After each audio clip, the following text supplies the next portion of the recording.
Title: The Shadowed Forest. They say the silence in a forest can be oppressive, but what Leon experienced that night went far beyond silence.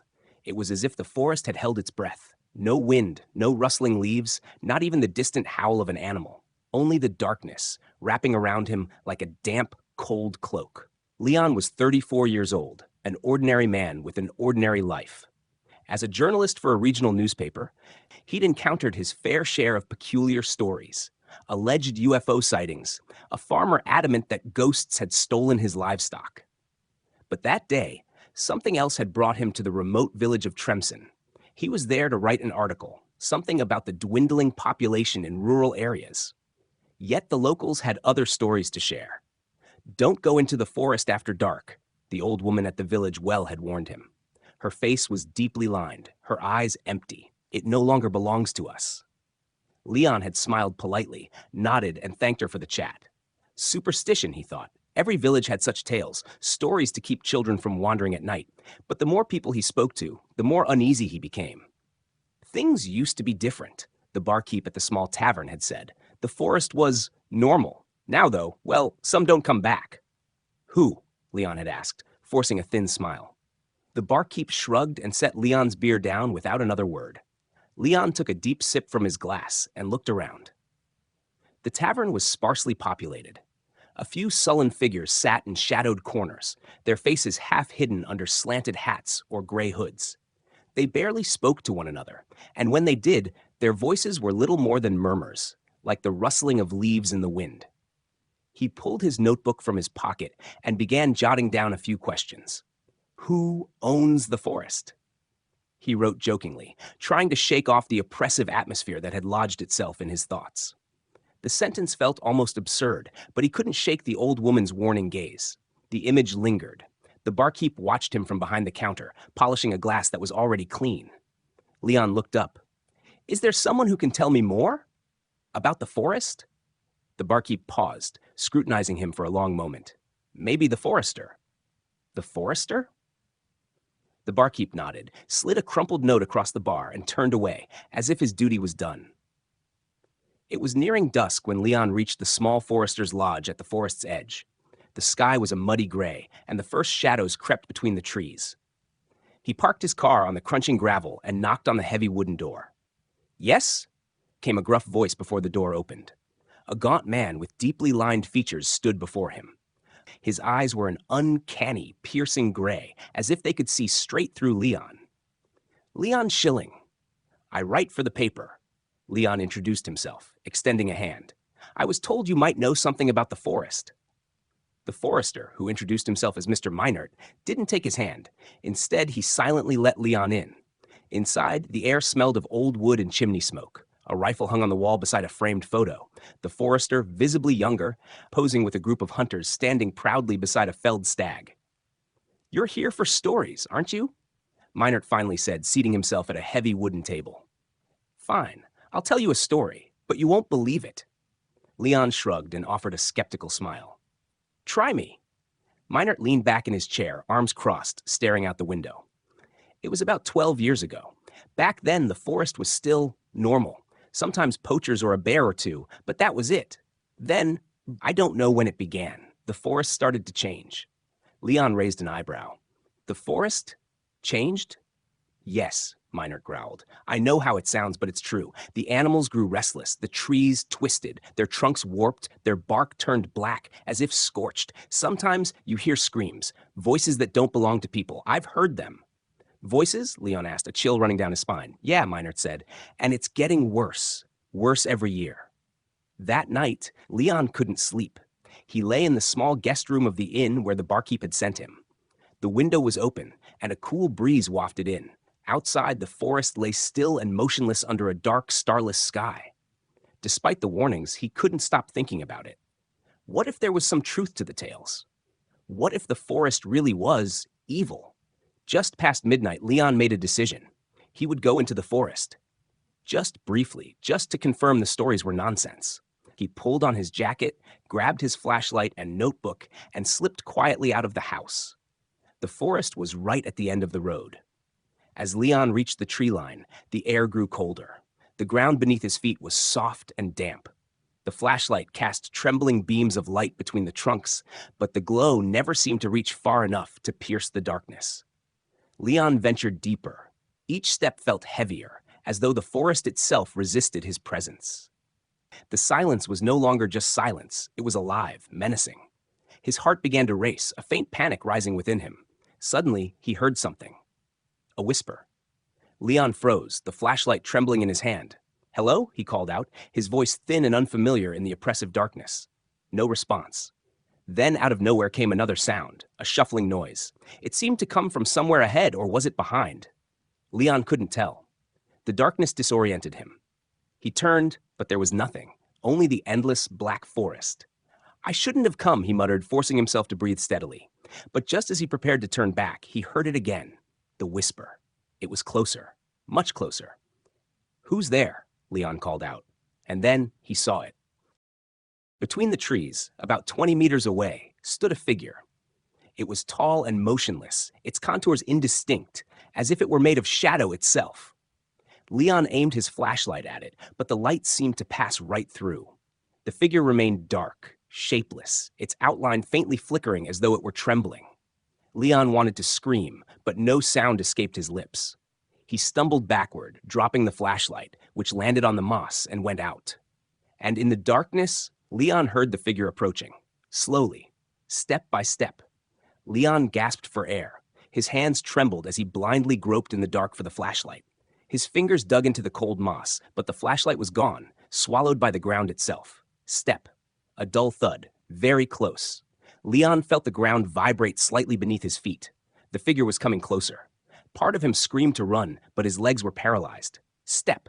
Then came a sound he would never forget, a deep, guttural whisper, right at his ear, even though no one was there. The voice was wrong, distorted, as if someone were speaking through a hole. "Why are you here?" Leon screamed. At last, his legs obeyed.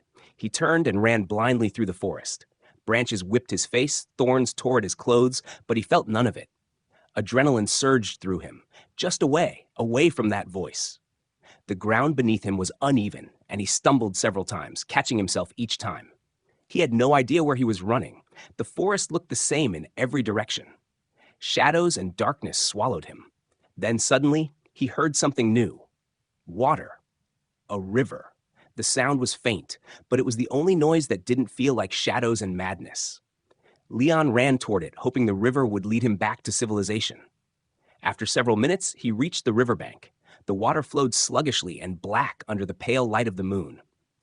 Leon sank to his knees, gasping for breath. He felt safer, though the forest around him still loomed ominously.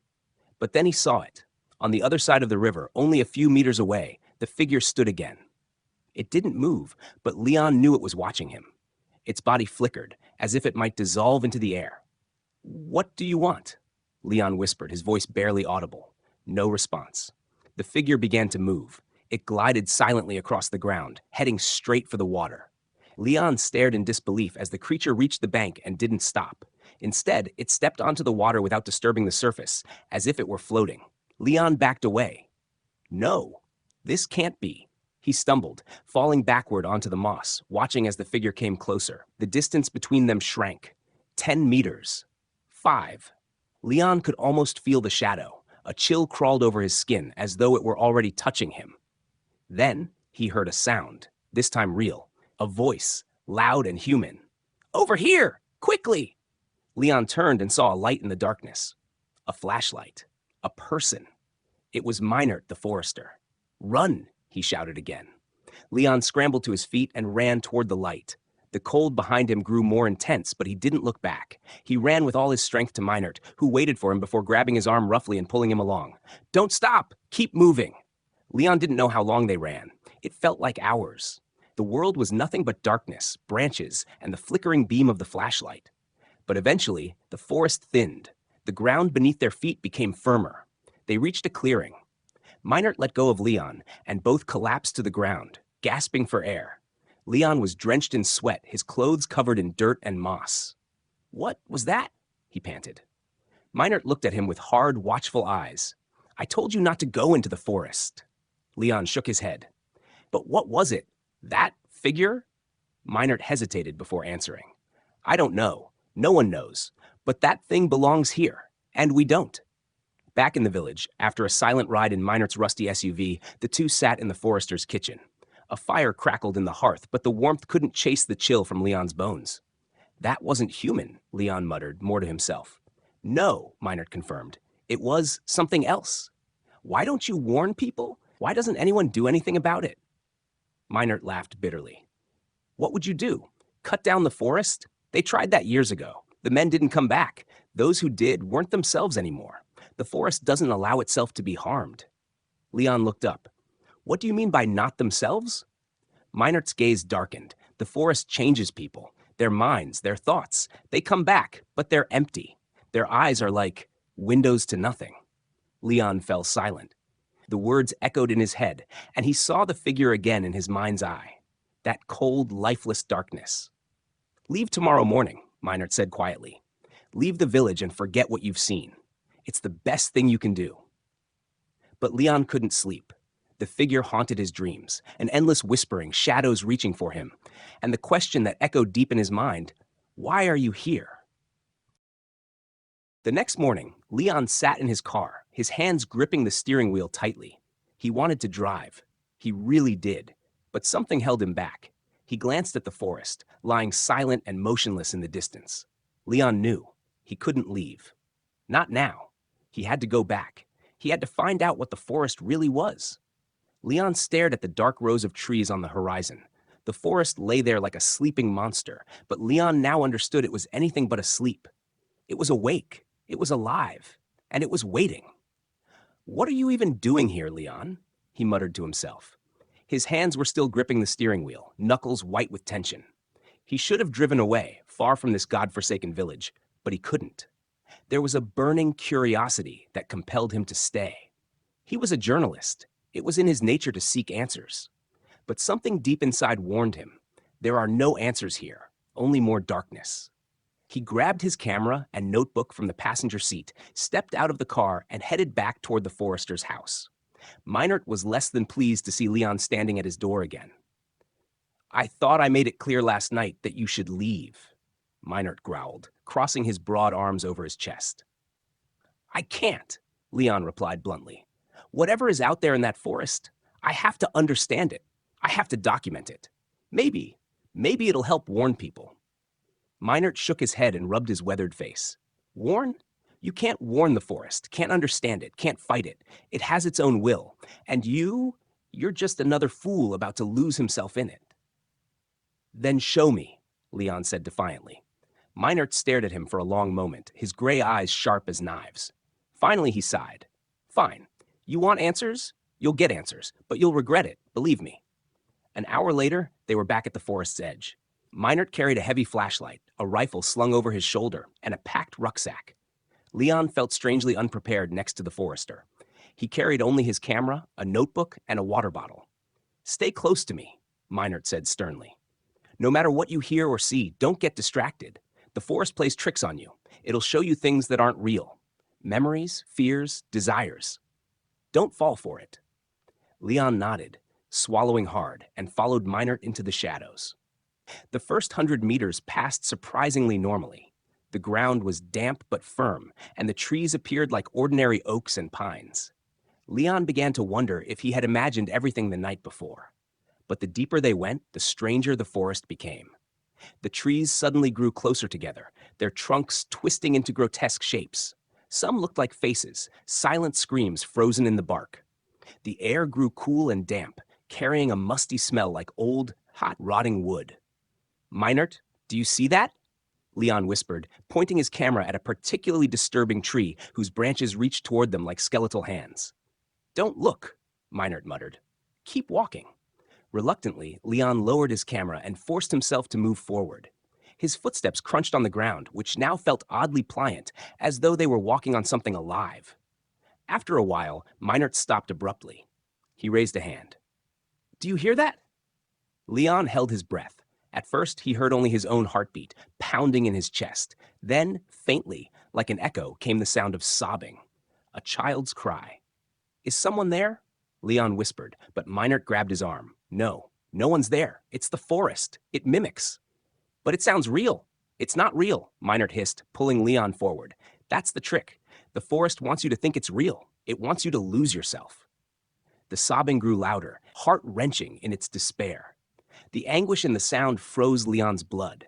He wanted to turn around to see if someone was truly there. But Minert's grip was iron. Don't look, the forester growled. Leon clenched his teeth and forced himself to keep his eyes forward. The crying lingered behind them for what felt like an eternity before it gradually faded into the darkness. After another hour, they reached a clearing. Leon noticed the complete absence of animal sounds. No birds, no rustling mice or foxes, just cold, all-encompassing silence. In the center of the clearing stood something.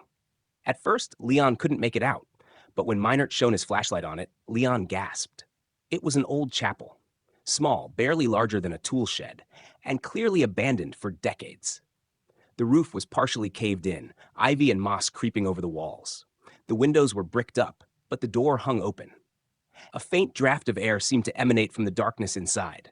What is this? Leon asked, his voice barely a whisper. The source, Minert said grimly. The source of what? Minert didn't answer. Instead, he took out his flashlight and stepped into the chapel. Leon hesitated briefly before following. Inside, it was colder than outside.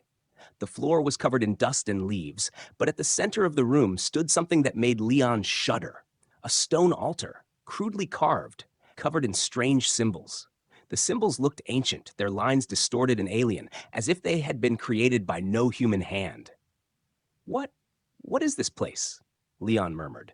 Minert stood by the altar, his flashlight sweeping over the walls. No one knows who built the chapel. Some say it's older than the village itself, maybe older than the land. The forest claimed it, and something took root here. Leon looked at Minert. Something? What do you mean?